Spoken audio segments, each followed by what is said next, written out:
Okay, welcome to all the parents who are able to join us tonight.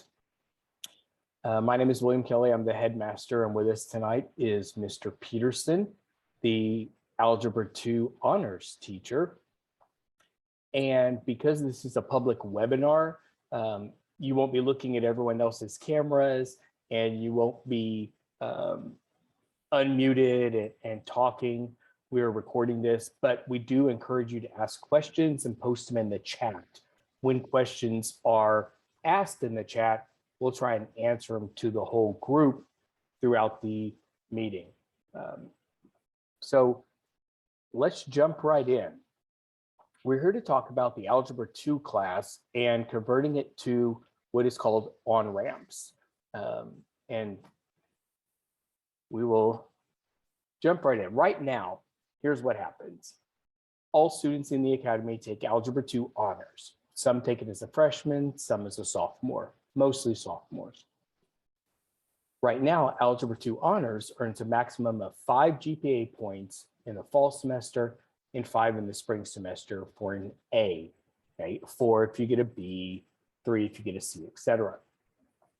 Now, over the past year or so, some students get to their senior year and they want to take college algebra dual credit. They hear that dual credit term and they hear college and they think, wow, that's a college prep class. But to be honest, college algebra, the curriculum is really Algebra 2 and a little bit of pre-cal.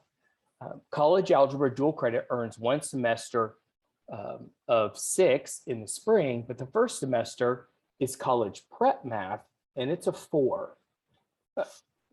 So it's not really, once I explain that to the students, it kind of explains why it's really not the best approach for college-bound students, and especially students who have already completed pre-cal and are ready for calculus. But I understand the desire to get more college credits in high school. And honestly, for those students who are like me and became an English major, college algebra was the terminal math class I needed. I didn't need calculus for my degree. So right now, the college algebra dual credit class on the Conroe High side is really designed for students not like those in the academy. It's for students who didn't get a chance to advance in math in junior high. So they may have started in algebra their freshman year, got to geometry, did well in Algebra 2. They're thinking of going on to Lone Star maybe, and so they'll take college algebra dual credit and then move on and maybe take pre-cal or calculus in college if they need to. Also currently, there are no dual credit offerings for students before 11th grade. There are some AP classes, but not any dual credit classes. And Mr. Peterson will unmute and jump in at any time when he wants to add something or correct me. You're doing a great job so far, boss. Thank you. So what we're going to do to serve our students, because our students are advanced, our students are looking for college credit as early as possible, and our students are going on to pre-cal and calculus, we're going to take advantage of a program that the district piloted 2 years ago called OnRamps. And we've been saying dual credit, but OnRamps is a dual enrollment program, and there's a slight difference that actually benefits our students. Our students will still be enrolled in Algebra 2 at Conroe High through the academy. They will also be enrolled in college algebra at the University of Texas. This setup gives them a maximum 5 GPA points in the fall because they're taking honors algebra 2. And in the spring, because it's college algebra through the University of Texas in dual enrollment, they can get a 6. So that's more GPA points than it was possible prior, and more GPA points than if they took the dual credit college algebra through Conroe High as a senior. The difference between dual credit and dual enrollment is dual credit pays their tuition and books and any lab fees to Lone Star. OnRamps, the tuition is $149 for the year total, or $99 if the student qualifies for free reduced lunch.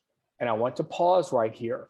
And first of all, I want to say if I had the money to pay for everyone's tuition, I absolutely would.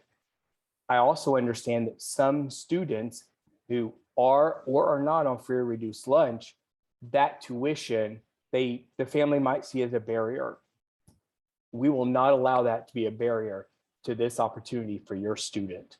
So if you're looking at that number and saying, that's not doable for our family before Thanksgiving, then I need you or your student to reach out to me, and we're going to figure something out. We're not going to let the money be a barrier to your student taking advantage of this opportunity for a higher GPA and college credits as a sophomore. Okay, so I'm very serious. They need to reach out to me. That tuition is due before Thanksgiving. So we also have time. We can do an installment plan. We can do a little bit of it at a time. We can work with you for that. Those of you who have been to college know that a 3-semester college class for $150 or $99 is maybe a tenth of what it would cost to take at the university. And like I said before, dual credit requires them also to purchase the textbooks. This does not. There's no other fees above that tuition cost. There's no cost for a textbook or any other materials or lab fees. And here's where it differs between dual credit and dual enrollment. For dual credit, the student starts their college class at the beginning of the year, and every grade they get ends up with a grade that will be on their college transcript, pass or fail. Whatever grade they end up with, there is a transcript created at Lone Star with that grade on it.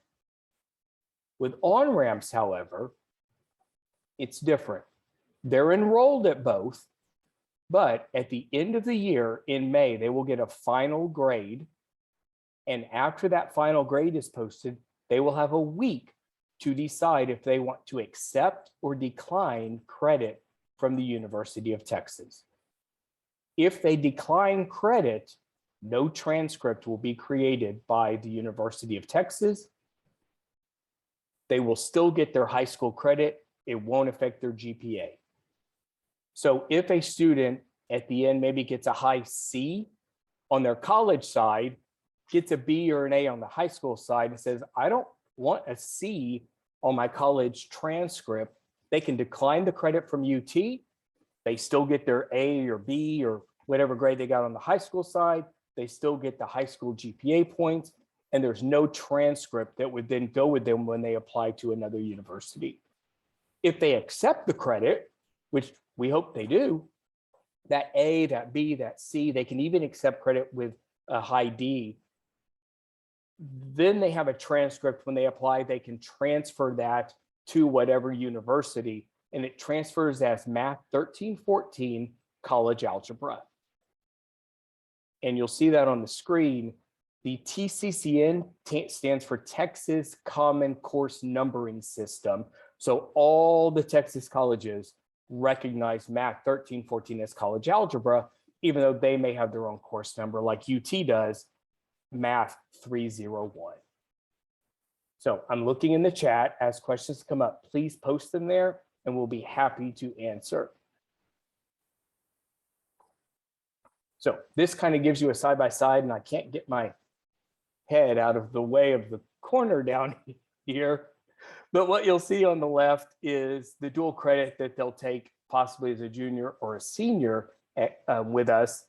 And they have to meet the TSI requirements even to get started in a dual credit class. With OnRamps or dual enrollment, they just have to take the prerequisite classes like geometry or algebra 1 in this case to start OnRamps.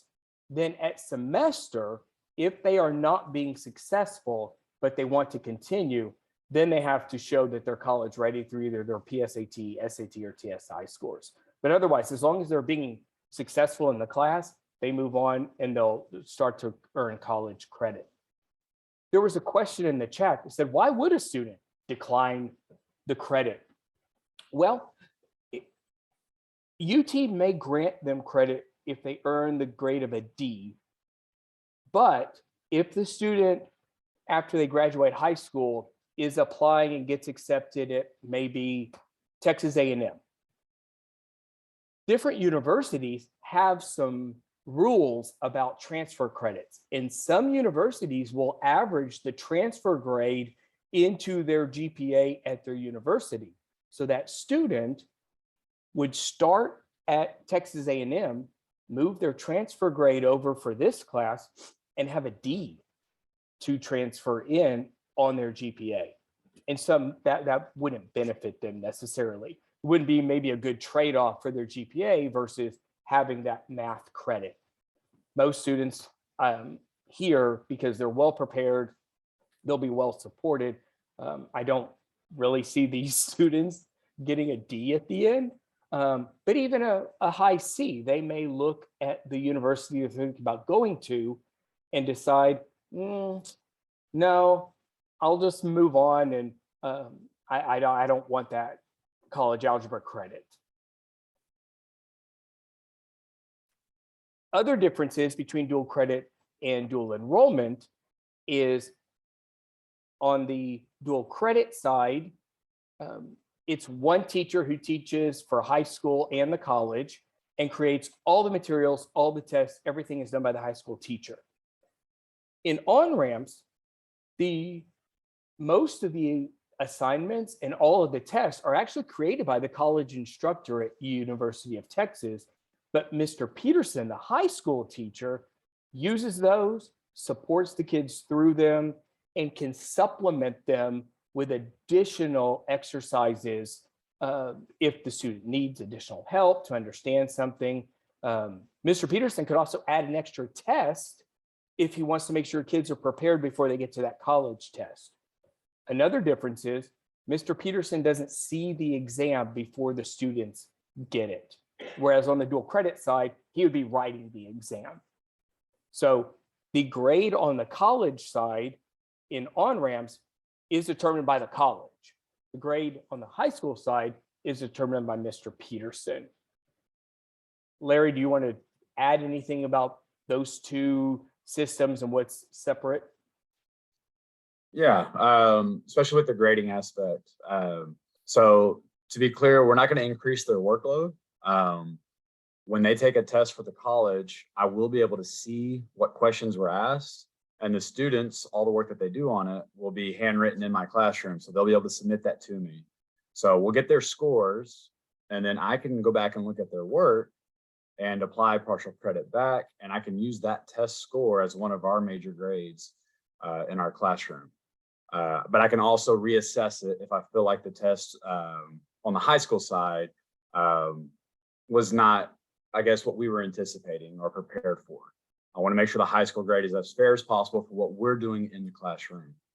And then when it comes to grading for anything that we do in the classroom, I put out on a syllabus, the students received it, and I can email it to any parent that would like it. Just reach out to me. And it talks about my grading system as compared to the college grading system. And so I just want to be clear that what I did last year with these students, the way I graded and approached it, that doesn't change. I'm more concerned about who they are at the end of the 9 weeks, and I want the grades to reflect that. Whereas with the college, they're going to be a little bit more strict with their deadlines, with timelines, and they're going to have a more rigorous approach than that, which is great for the students because they can begin to see the expectations of a college classroom. And just like Mr. Kelly said, without it automatically going onto the transcript if they're not successful in that course. So I think it's a great opportunity for them to kind of, see what it's like before going into actual college. It's a good blend.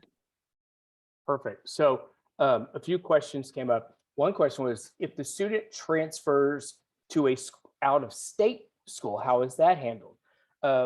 So if they go to college out of state, I'll be honest with you, a credit from the University of Texas is going to transfer fairly easily to just about any out-of-state college.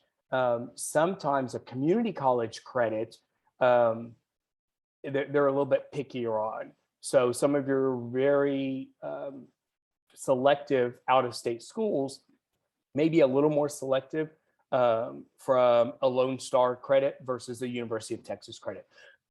But generally, Math 1314 college algebra is going to transfer very easily from University of Texas to any other major university in the United States. The other question that came up, I think Mr. Peterson addressed about how does it change with its current grading standards. Like Mr. Peterson has a grading policy that allows a student to retake a test 1 per 9 weeks. That's not a University of Texas thing. So they can't do it to change their University of Texas grade, but they can do it to change their high school grade. Also, the University of Texas syllabus, which I just uploaded in the chat, that's the official one from the University of Texas, applies to all the students, and that will show you how their grades are determined. You'll see on there that they do drop the lowest test grade and the lowest assignment grade each semester. But you'll also see that they have, I think, 4 tests per semester. Well, Conroe High and the Academy have, what is it, Mr. Peterson, 9, 1 every 3 weeks or something? So for per semester, this should be 6. So 3 each 9 weeks is what's required. Okay, so we require a few more tests. So that lets Mr. Peterson jump in and put in some of his own tests to make sure the kids are prepared before they get to that college test.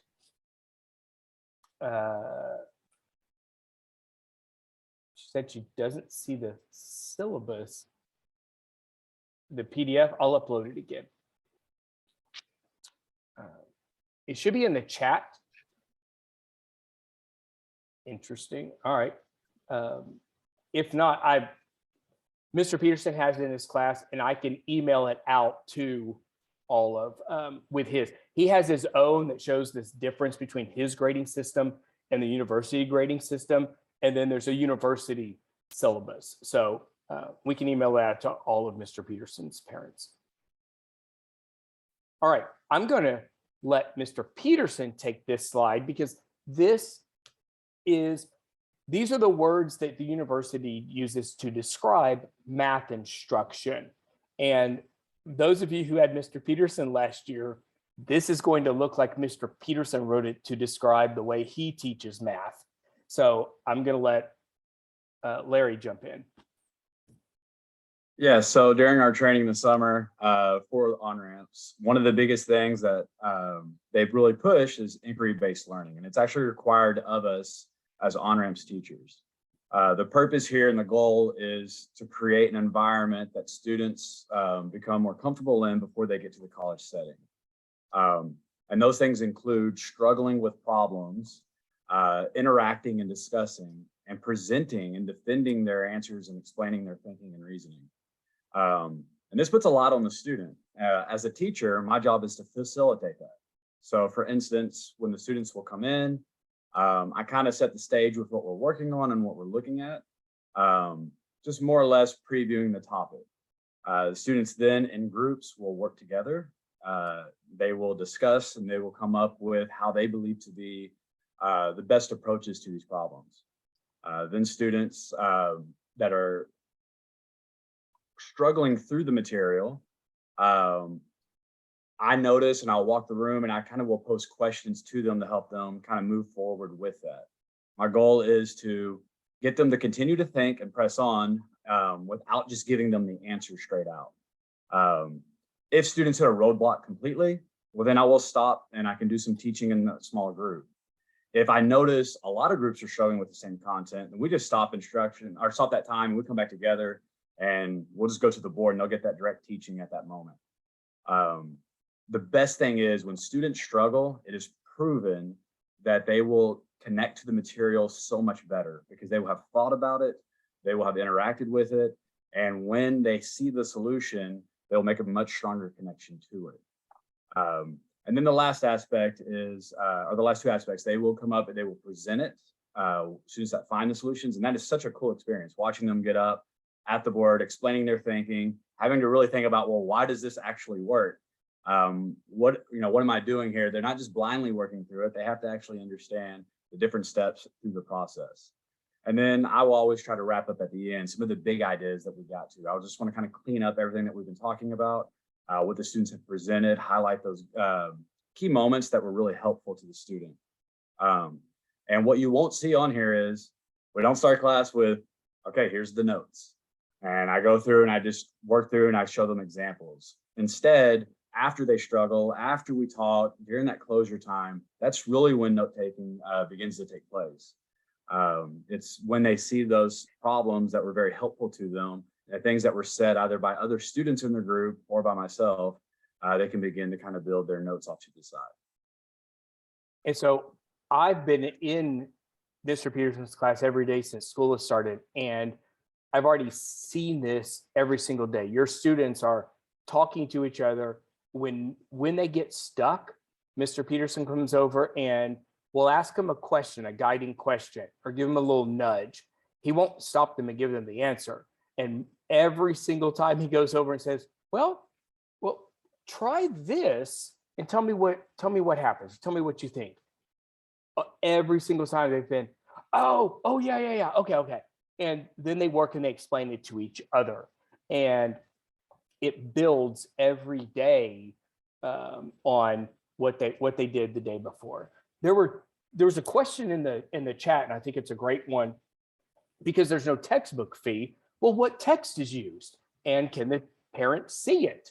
So it's not a textbook, but all of the curricular materials, all the assignments, everything is on the OnRamps Canvas course that your student will be in, and you are able to see every single item that your students see and how it's presented and how they work through it, including the big challenging questions and all of the extra practice for the students who want extra practice. So the follow-up question was, and Mr. Peterson, you may be able to answer this because you're the one in the Canvas course. Will they be able to see materials ahead of time, or is it only released like daily and changes a lot? I'm fairly certain it doesn't change because it's the same OnRamps course that's taught statewide.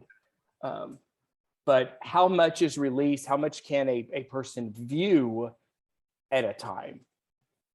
Yeah, we actually got the students registered today. We began that process. The students are registered now. They have access to Canvas.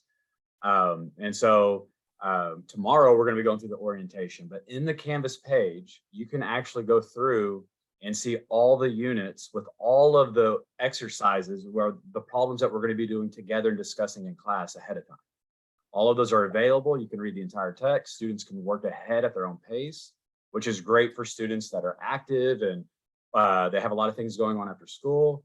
So they can choose to get ahead at times when their schedule's a little bit lighter, knowing that things are going to be coming up. But as a parent, I agree, it's great when you can see the full curriculum ahead of time and kind of know what it's going to be about. The only things you can't see ahead of time, obviously, will be tests, quizzes, and then every now and then I will supplement extra practice based on the struggles in the classroom that I'm seeing. But as far as the core curriculum, it is all made available. It's organized very neatly through their Canvas page. They've done a great job of setting that up. And I'll be adding to that, like I said, as I supplement and see areas of need within our classroom. And so up to this point, you some of this materials you printed a large chunk of it and handed it to them. So parents can actually see what the students have been working on and a big chunk of that curriculum even right now before all of them are registered, right? Correct. And I will continue to print those main exercises for the kids so that we can work on it in classroom together. The only things that will remain online are those extra practices to supplement and little things like that along the way. And they will take their tests through the Canvas page for the college. However, when they take the test in the classroom, we can do it on hard copy, so it's a lot easier to get back and forth. Okay, two other questions came up. Well, three. First of all, can students get credit regardless of their grade, 9th or 10th for dual enrollment? The answer is yes. Second, will there be an OnRamps test and an academy test? No, but sometimes there'll just be an extra academy test. And but there won't be a separate OnRamps final and then an academy final. Am I saying that right, Mr. Peterson? Yes, in fact, here's just a quick example. Next week, towards the end of the week, they'll take their first test, and it'll be a high school test. It's not written by the college. We're finishing up unit 1, and so they're going to take a test over that. But the first college test will cover units 1 and 2, and that'll be in September. Right now, it's scheduled for the 14th. So expect it to be that week for sure. So right now, the students are creating their UTE-IDs and registering through Canvas. Now, our goal is for all of our Algebra 2 classes and students to take advantage of this, because there's no downside. It can't hurt the student. All it can do is they're going to have a GPA bump in the spring versus having sat through a regular Algebra 2 honors class. The question is, are they automatically enrolled? No, they're going through that process.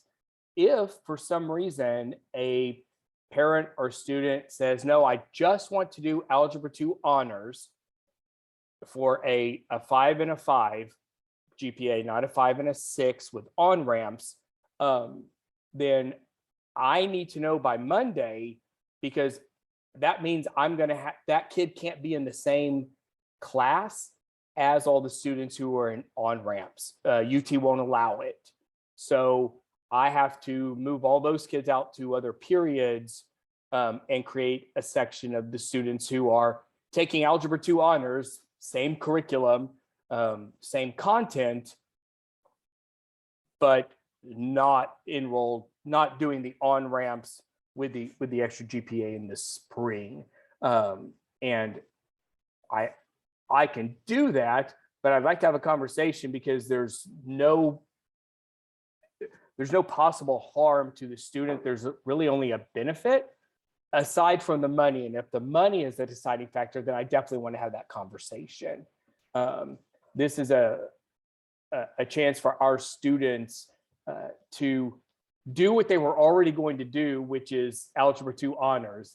They're learning the same content they were going to learn, that they were going to learn anyway in Algebra 2 honors, but get a GPA bump and the possibility of earning college credit in the spring. So like in college, there is a final drop date. So tuition is due before Thanksgiving. If they're enrolled, September 23rd is when UT has a drop date.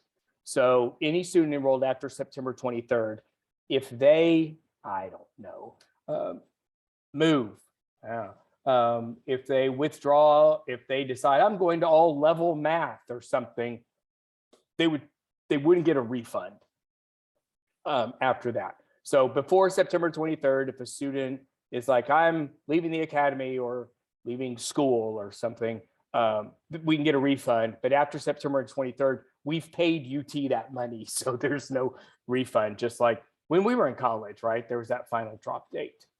I think so. There is a parental consent, because we don't want, UT doesn't want students enrolling in classes on their own in the dark of night without their parents knowing. So as they're enrolling in this, Mr. Peterson, do you know, will they get an email where they consent? Yes. Like, I haven't seen that process. You have. So in the registration process, there's a spot where it talks about the parental consent, and the students were to provide their parents' email address so that consent form can be sent out. However, if a parent does not receive it, they can email me and we can get that to them. So we'll make sure that those are coming in, and I'll be in contact with the people at UT. So if we notice any missing parental consent forms, we'll make sure that we get a copy to you. But yes, if y'all check your emails, they should be coming in today because we're registering today. Yeah, so we had a parent say, "Oh, I got mine this afternoon," and really, the consent is really just so you know your students enrolling in college, so that again, students aren't doing this off on their own. It will then also you'll be able to again see all the course content through Canvas. The one thing that I've heard from OnRamps staff at UT when they talk to parents is preparing the parents and students that sometimes the first test isn't the easy A that all of our super motivated great kids expect. But as they figure out, this is what this, I've got to put some thinking into it, and I'm not just replicating that, solving that same type of equation, that they dramatically improve. And that's why OnRamps does drop the lowest exam grade each semester. They know that there's a growth measure there, that it takes some adjustment. What I can say is our students, I think, already had that adjustment last year when they got to high school in the academy and they had Mr. Peterson, and they had to move from quietly taking notes and then having to just replicate that over and over like they might have done in previous math classes, to doing some talking about math and thinking about math and struggling with some problems. So I think they had the growing pains last year, because what I'm seeing at the beginning of this year is these kids just hit the ground running. There's no, oh my gosh, I'm lost, I don't know what's happening here. So I think our kids are probably going to do better than students who suddenly jump into a different kind of thinking about math.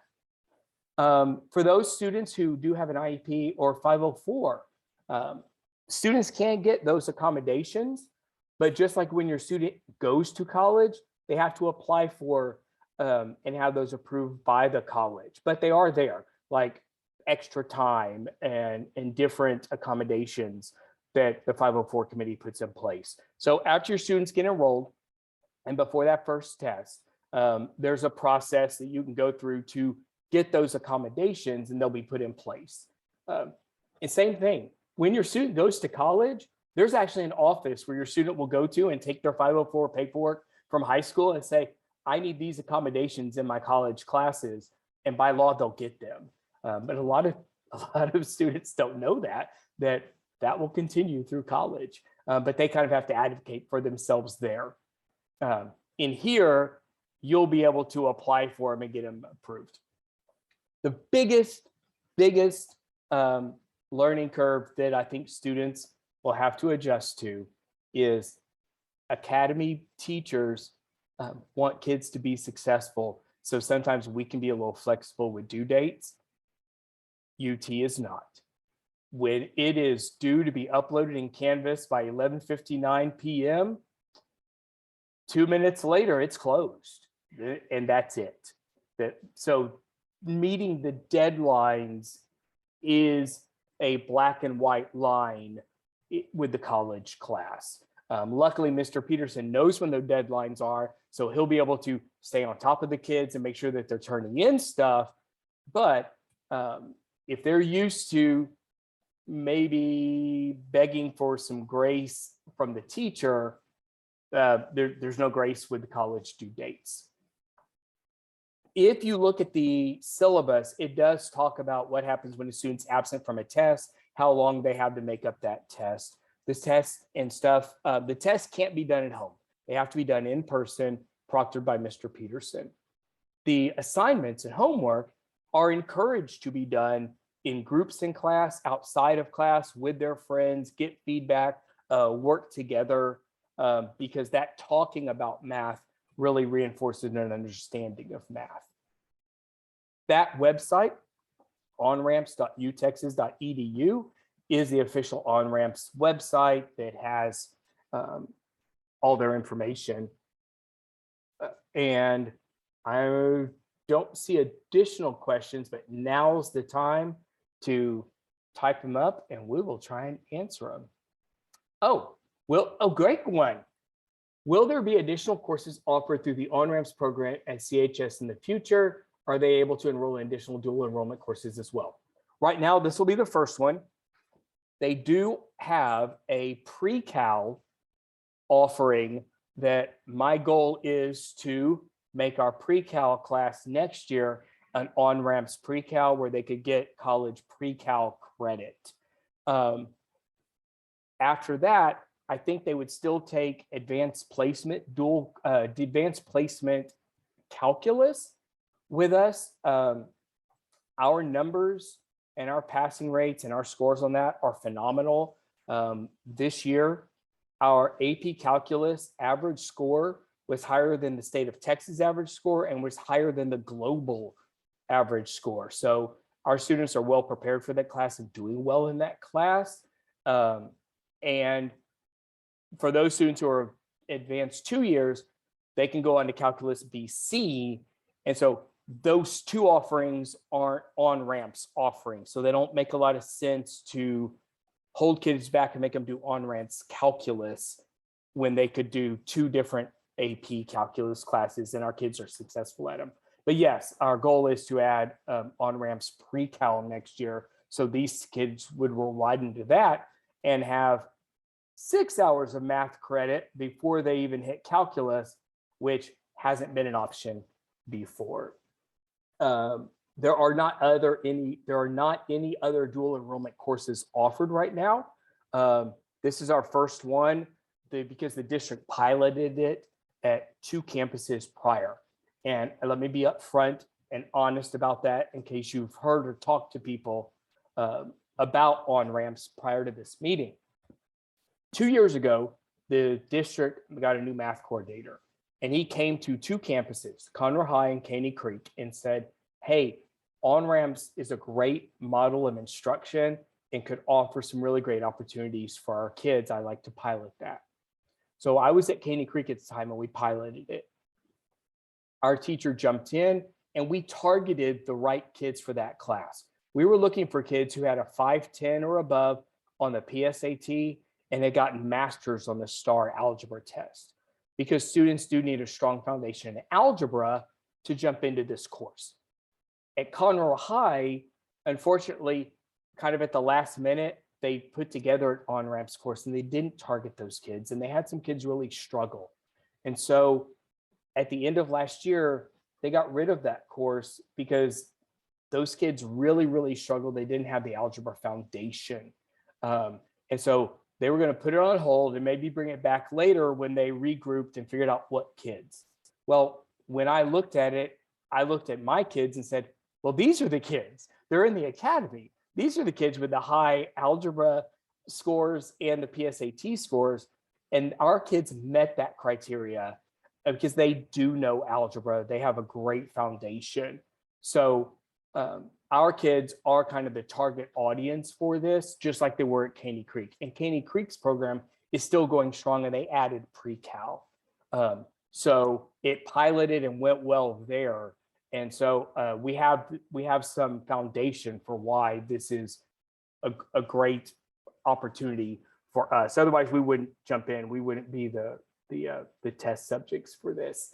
Okay, the question: how do we pay the tuition fee? Yes,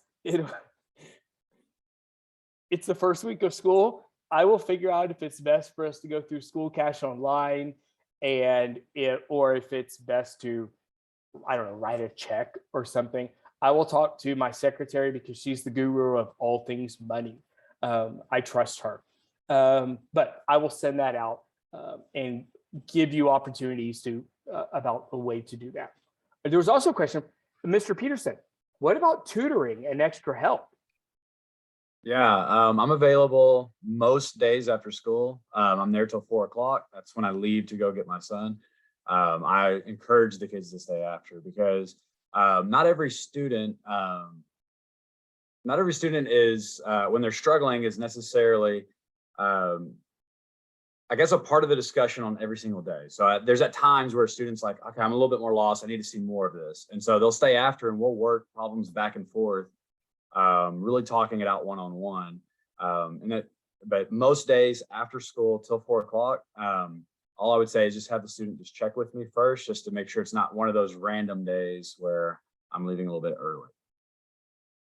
And so far, like Mr. Peterson's been there every day and there's kids in his room every day, mostly visiting because I don't think too many are struggling right now because the course content so far has been mostly review of big ideas. Would you agree?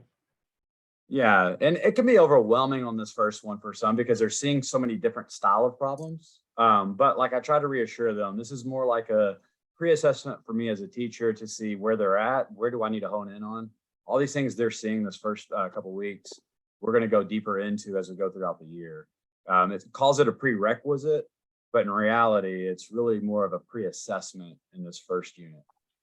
I would also say one thing that Mr. Peterson has talked to his students about and to the live group on Tuesday, there are some students who need extra practice. They feel good when they have a problem set, like 10 problems to work for homework. It makes them feel good because they're getting that repetition and that practice. And that's available for all students for the different units. So it's not required. We're not giving homework to give homework. If the student gets it, there's no reason for them to do 10 repetitions of something they completely understand and have mastered. But there are students who traditional math instruction has really worked for them, where they're like, okay, now I get it, but I need to do some drills at home. And Mr. Peterson has made those available. And so for that student, that's another form of extra help that he's made available to them aside from that one-on-one tutoring. Hey, you need some extra practice? Here, do this and bring it back and we'll talk about it.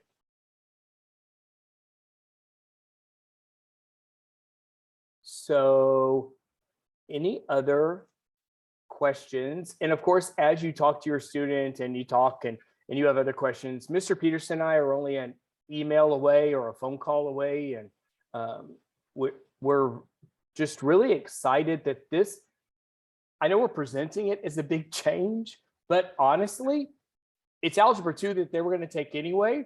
But for, I don't know, for $100 or so bucks, they get an extra GPA point, and maybe almost all of them will end up accepting college credit as a sophomore and be ahead of everyone else, honestly. And that's the kids we serve, are the kids who are ahead of everyone else, really, in math. So thank you so much for giving up 45 minutes of your Thursday. I kept looking out the window, waiting for the rain. It hasn't shown up yet at my house. I don't want to water the grass. Mr. Peterson, anything else? No, I'm excited. And like Mr. Kelly said, I am an email away. I know anytime y'all have questions or concerns, please reach out. I want to do what's best for the student, and you know them better than me. So your help can help me out quite a bit in that area.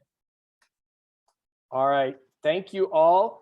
I hope I didn't interrupt family dinner, and good night, and call or email. Thank you.